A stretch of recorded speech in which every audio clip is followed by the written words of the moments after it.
आज मैं सांसद हूं, मैं 2 बार विधायक बना, मैं पार्टी में अच्छी जगह रखता हूं, इसके बावजूद भी मैं मेरी टिकट मेरी इच्छा से नहीं ले सकता हूं। मेरे निर्वाचन क्षेत्र की जनता तय करेगी किसको टिकट देना है या नहीं देना है। इस पार्टी में हमारा सिलेक्शन पावर उस क्षेत्र की जनता के पास है, वो तय करेगी किसको चुनाव लड़ाना है, किसको चुनाव नहीं लड़ाना है। हमारा कोई सुप्रीमो नहीं है, मैं इस पार्टी का एक मामूली सी कार्यकर्ता हूं। ये भारत आदिवासी पार्टी आपके लिए एक मजबूत तीसरा विकल्प के रूप में है। साथ ही हमारे प्रदेश अध्यक्ष और डूंगरपुर बांसवाड़ा से पहुंचे हुए हमारे समस्त जिला अध्यक्ष, ब्लॉक अध्यक्ष, हमारे 5 विधायकगण, सारे पत्रकार बंधुओं को भी मैं धन्यवाद देना चाहूंगा। हम डूंगरपुर बांसवाड़ा में एक आभास होता था कभी कि मीडिया हमें कवरेज नहीं कर पाती। इसमें थोड़ी कमी हमारी भी थी, थोड़ी मीडिया की भी थी कि मीडिया हम तक नहीं पहुंच पाती थी, हम मीडिया तक नहीं पहुंच पाते थे। और इसी भावना से और कई अन्य उद्देश्यों से ही हमने ये कार्यालय खोला है। इस कार्यालय उद्घाटन में हमारे पहुंचे हुए मंच पे विराजमान हमारे धानका समाज के, साथ ही देवासी समाज के, हमारा एससी समुदाय, ओबीसी समुदाय और समस्त समुदाय से पहुंचे हुए प्रभुत्वगण, हमारी माताएं बहनें, सारे युवा साथी लोगों ने एक मैसेज बना रखा था, इस तरह से माहौल बना रखा था कि ये पार्टी डूंगरपुर बांसवाड़ा की है। लेकिन ये कार्यालय खुला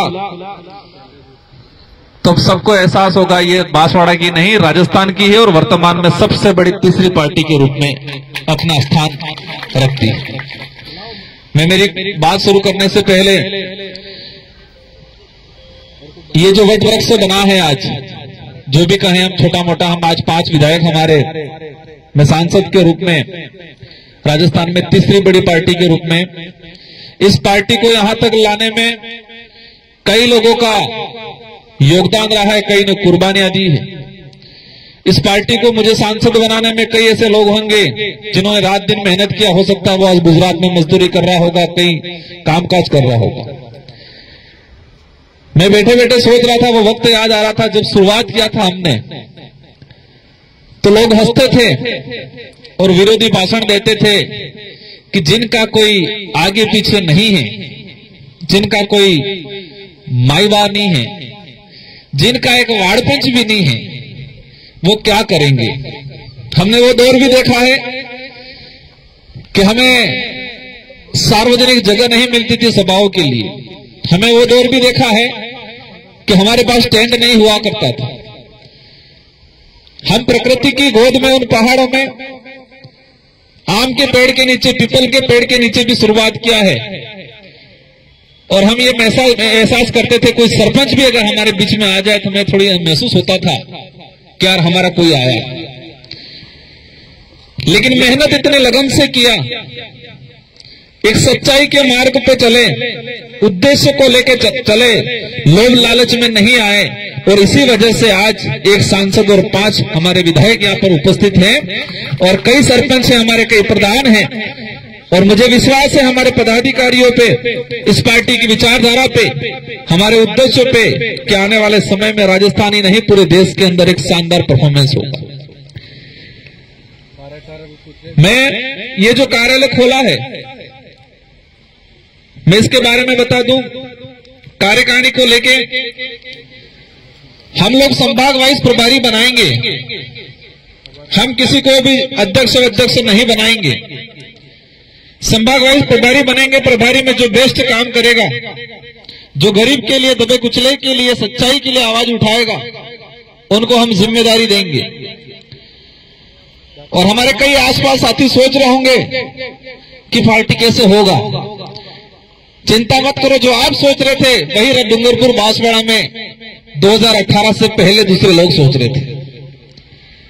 अवश्य इस क्षेत्र के अंदर पूरी राजस्थान हो, हमारे करौली सवाई माधोपुर या उधर भरतपुर अलवर हो या कोटा संभाग हो, क्योंकि हमें हमारी आइडियोलॉजी पे विश्वास है। और हमारी आइडियोलॉजी में ये चीज है, हमारे संचालक महोदय कह रहे थे, मैं एक बात बताना चाहूंगा, मैं इस पार्टी में, हमारा कोई सुप्रीमो नहीं है, मैं इस पार्टी का एक मामूली सी कार्यकर्ता हूं। भले आज मुझे सांसद बनाया गया है और हमारी पार्टी की बखूबी ये है कि कोई भी हो अगर पार्टी में अनुशासनहीनता करता है तो उसको पनिशमेंट किया जाता है। आज मैं सांसद हूं, मैं 2 बार विधायक बना, मैं पार्टी में अच्छी जगह रखता हूं, इसके बावजूद भी मैं मेरी टिकट मेरी इच्छा से नहीं ले सकता हूं। मेरे निर्वाचन क्षेत्र की जनता तय करेगी कि इसको टिकट देना है या नहीं देना है। इस तरह की खूबसूरत सिलेक्शन प्रणाली किसी भी पार्टी में नहीं मिलेगी। ये लोकतंत्र है। लोकतंत्र में सिलेक्शन और इलेक्शन, सिलेक्शन पार्टी का जो उम्मीदवार तय किया जाता है तो वो सिलेक्शन किया जाता है और इलेक्शन जनता वोट देती है। लेकिन इन राष्ट्रीय पार्टियों ने सिलेक्शन का पावर जनता से छीन के हाईकमान के रूप में ले लिया और इसी वजह से अच्छा जनप्रतिनिधि नहीं चुन पाता। इस पार्टी में हमारा सिलेक्शन पावर उस क्षेत्र की जनता के पास है, वो तय करेगी किसको चुनाव लड़ाना है, किसको चुनाव नहीं लड़ाना है। इलेक्शन से इंपॉर्टेंट सिलेक्शन है हमारा। तो इसी बात पे आना चाहूंगा। और इस पार्टी में राजकुमार रोत आज गलत करेगा तो राजकुमार रोत भी पनिशमेंट होगा। आदमी सर्वोपरि नहीं है, व्यक्ति इंपॉर्टेंट नहीं है, व्यवस्था इंपॉर्टेंट है हमारी और व्यवस्था ही बरकरार इंपॉर्टेंट रहेगी। इसलिए मैं मानता हूं, क्योंकि वो हमारी सबसे बड़ी ढाल है। क्या है ढाल? ये जो व्यवस्था है हमारी, और इसी से हमें ताकत मिलती है और इसी से हमें कॉन्फिडेंस आता है कि हमारी पार्टी कहीं रुकने वाली नहीं है। इसलिए साथियों, मैं पूर्वी राजस्थान इस इलाके के कोटा संभाग से कुछ साथी आए हैं, हमारे धानका समाज से, रेबारी समाज से, इसी समुदाय से सभी साथियों से अनुरोध करना चाहूंगा। सिरोही के अंदर कार्तिक बिल वाला जो प्रकरण हुआ, पिछले 10 साल का जो अनुभव है मेरा, सरकार कोई भी हो, लेकिन अन्याय जिस पे हो रहा है उस पे होता ही जा रहा है। इसलिए ये भारत आदिवासी पार्टी आपके लिए एक मजबूत तीसरा विकल्प के रूप में है। जितने जो हमारे विधायक खड़े हुए सोच रहे होंगे कॉलेज कौन सी कॉलेज से निकल के आए। मुझे भी पहली बार 2018 में विधायक बनने का अवसर मिला था तो कई बार अधिकारी कर्मचारी कंफ्यूज हो जाते थे।